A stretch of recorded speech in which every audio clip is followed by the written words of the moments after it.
Magandang araw po sa inyong lahat. Ako po si Ricky at nagpapasalamat ako sa inyong patuloy na pagsubaybay dito sa My Prayer TV. Sa mga nakaraang buwan, sinamahan niyo kami sa mga panalangin at mga aral mula sa salita ng Diyos. Ngayon naman gusto naming palawakin pa ang ating misyon. Hindi lang tayo mananalangin, mag-aaral din tayo ng salita ng Diyos, lalo na kasama ang mga bata sa Milagrosa Outreach. Kaya simula ngayon ang ating channel ay tatawaging My Prayer Teaching TV. ang ating layunin ay pareho pa rin. Ipakilala si Jesus at palaguin ang pananampalataya, pero mas dadagdagan natin ng mga aral, kwento at Bible lessons para sa lahat, lalo na sa mga bata.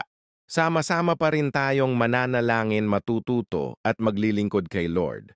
Maraming salamat sa inyong suporta at huwag kalimutang i-like, i-share at i-subscribe para sa mga bagong video tuwing Wednesday, Friday at Sunday.